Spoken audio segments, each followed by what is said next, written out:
con el doctor Argüelles, Enrique Argüelles. Doctor, para continuar con la entrevista que le hicimos la primera vez e incrementar la información para la edición de su libro, me gustaría que nos pudiera enriquecer más, pues, la entrevista.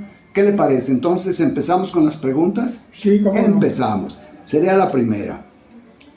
¿Qué recuerda de su infancia que haya marcado su vocación médica? Ya cuando mi madre estaba enferma de una hepatitis probablemente viral que la condujo a la muerte, yo era un niño, tenía 7 años y medio, y veía que llegaba un personaje que eran los doctores que la curaban. Me parecían unas personas esperadas, anheladas, ansiosamente buscados. Ya he comentado que de niño no había teléfonos domiciliarios, estamos hablando de la ciudad de Aguascalientes. Sí, señor. Entonces tenía que ir yo a una estación de servicio de gasolinería con un recadito para que allí por teléfono, que era donde había un teléfono, se le hablara al doctor Eduardo Durán y al doctor Salvador Martínez Morones, que eran los que atendían por separado a mi mamá. En ese me mandaban pues mis familiares, mi abuelita, a esa estación de servicio de gasolinería. Por cierto, un paréntesis, todavía no se hacía la expropiación petrolera. Entonces yo recuerdo que era una bomba de mano y tenía pintada un águila en el depósito de la gasolina, porque pertenecía, repito, no estaba nacionalizado, no era Pemex. De ahí le hablaban por teléfono al doctor y el doctor, repito, era un personaje esperado, ansiosamente anhelado, y que tenía una idea de que con él mi mamá se va a aliviar. Yo después sufrí un traumatismo moderado, ¿sí? Que si el doctor estaba hecho para salvar, ¿por qué no salvaron a mi mamá? ¿Verdad? Claro. Ya me explicó mi abuelita que no depende totalmente de los doctores, ¿verdad? Eso me dijo. Pero ese personaje que llegaba, pues llegaba, era muy recibido muy bien, era una persona distinguido, su presencia, su vestido, su manera de hablar, su manera de recetar una estilográfica, ¿verdad? Todo eso me dejó a mí impresionado. Y ahí nació para mí la idea de ser un doctor como ellos. Pero yo sí iba a salvar a la gente que no se muriera. Bien, ahora, ¿cómo influyó su mamá en sus valores personales y profesionales? Mi mamá muy poco tuvo tiempo, porque quedó viuda, y ese trauma nos afectó a toda la familia. Era una viuda con 4 hijos, yo el mayor, y ella influyó mucho enseñándome las primeras letras, ¿verdad? A escribir y a leer, y las 4 operaciones fundamentales de matemáticas.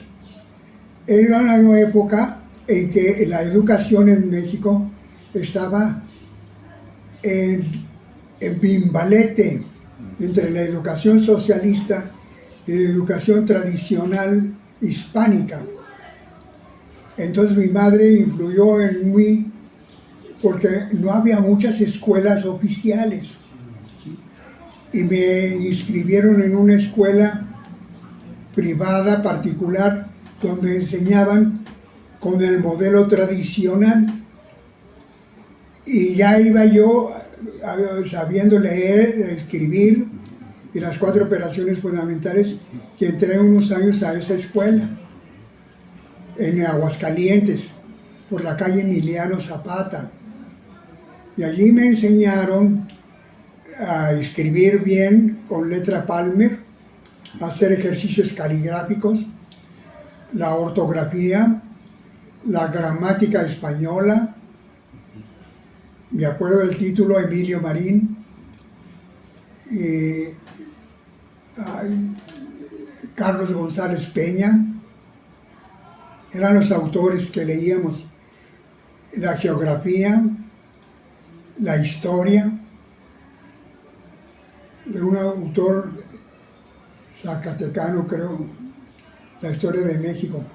Y allí hice yo mis primeras letras, y el pensamiento que me pregunta venía de mi mamá y de mi abuela después, porque murió mi mamá y mi familia. Quedamos los huérfanos en manos de mi abuelita, y ese pensamiento influyó en mí. ¿Qué significó para usted la pérdida de su papá? Pues significó una dureza, porque ya habíamos perdido con 8 meses antes a mi papá, que fue asesinado, y luego se pierde mi mamá, y quedé yo como mayor con incertidumbre de dónde sería nuestro destino, y me creó a mí inquietud y mucha angustia. ¿Qué haría yo con mis hermanos? Porque mi madre, en una de sus últimas expresiones, fue que estudiara yo mucho, ¿verdad? Y que cuidara de mis hermanos. Entonces eso influyó en mi ánimo, cómo iba a cuidar yo a mis hermanos. Claro. ¿Dónde íbamos a quedar? ¿Alguna escena o recuerdo en que supo con claridad que usted quería ser médico? Pues mamá? yo recuerdo muy bien cuando ya estaba mi madre agonizante, y el doctor Salvador Martínez Morones estaba haciéndole una punción en una de las venas de él.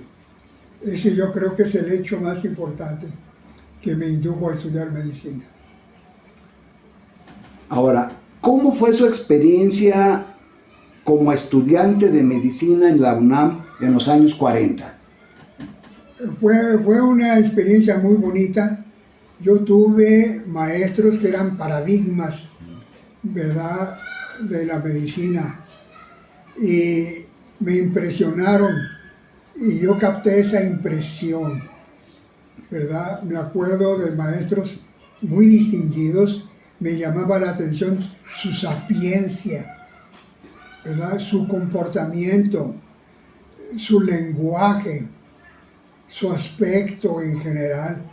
O sea, yo tengo la idea de entonces que parecían médicos. O sea, para ser médico hay que parecer médico. Usted sabe perfectamente bien, cuando quiere usted llevar a componer una llanta, se imagina cómo va a ser el que la va. Cuando usted quiere conseguir un albañil, hasta de la manera de agarrar la cuchara y aventar con certeza la mezcla. Si usted quiere hacerse el corte de pelo, pues también se imagina que tienen una personalidad propia. Sí. Entonces, yo pienso que el médico debe de tener una personalidad que lo distinga, que no se malinterprete esto, sino que así como escoge uno a un peluquero, a un albañil, sabe uno escoger a un médico que parezca médico.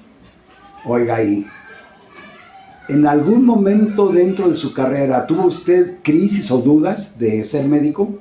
No, dudas en cuanto a la carrera, no.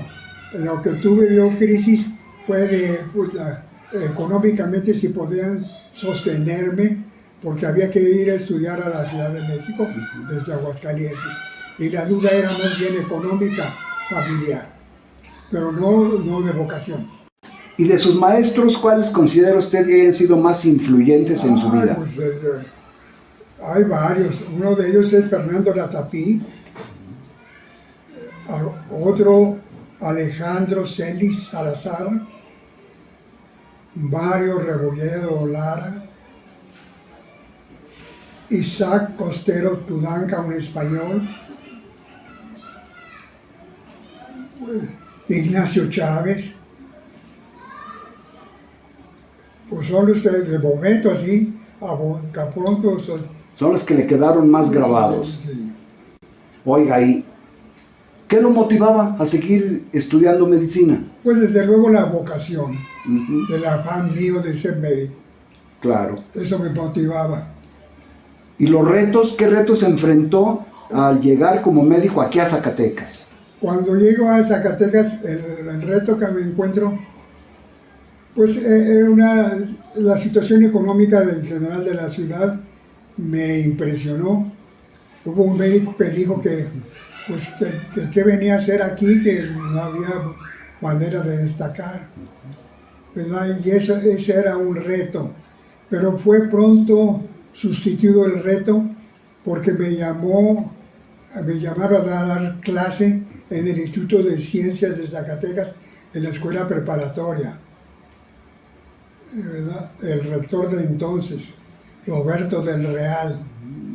Estamos hablando de 1953. Entonces comencé a dar clase de higiene general y medicina física. Y transformé la cátedra de medicina física por bioquímica, porque yo venía recién graduado y traía todavía la idea que me impresionó, la química fisiológica, o sea, la bioquímica. Y comencé allí a dar clases, ¿verdad?, de higiene general y bioquímica. ¿Algún caso que usted recuerde que lo haya marcado en su carrera? Pues que me ha marcado, bueno, la experiencia infantil de la enfermedad de mi madre y pues los cirujanos, le llamaban mucho la atención los cirujanos, la habilidad para decir. Eso es algo que me motivaba. Ahora, ¿qué lo movió a seguir ejerciendo tantos años, incluso de forma altruista? Mira, es una vocación. Lo fundamental es tener el gusto, las ganas de quitar molestias y dolores y muerte a la persona. Es una vocación. El sentir, el condolerme con la persona que sufre. ¿Qué sintió cuando le propusieron fundar la Escuela de Medicina aquí en Zacatecas? Pues fue una responsabilidad que creía yo que no podía, que era superior a mis fuerzas. Pero me apoyaban dos cosas, mi edad, mi juventud, y que todavía tenía yo maestros en México que tenían gran influencia dentro de la medicina y de la Universidad Nacional Autónoma de México. Esa era mi fortaleza. Y la parte de mucha preocupación era el ambiente, ¿verdad?, que era poco propicio. Los médicos eran muy clínicos, muy buenos clínicos, sobre todo obstetras, pero faltaba la ciencia de la medicina. No había las carreras básicas de la medicina, como la anatomía, la bioquímica, la fisiología, la patología general. Entonces ese era un reto que había que, y no había edificio. Sentía yo muchos retos y hubieron muchos solicitantes, como 30 solicitantes, pero muchos al ver que no había nada, porque no había nada, ni edificio ni nada, más que una ilusión, se fueron yendo y quedaron unos como 15 muchachos que no sé por qué, pero se quedaron y comenzamos a dar clases en los prados, fíjese, del inicio de la carretera de la Buga, y en salones que nos prestó la Escuela de Odontología, que ya tenía unos salones, y en las aulas del Hospital General el que estaba en la calle de Ramón López Velarde. Y con esas, era una angustia, un miedo, sentía el peso de la responsabilidad, pero había la contraparte de los maestros y que todavía tenía en México y que me ayudaron mucho.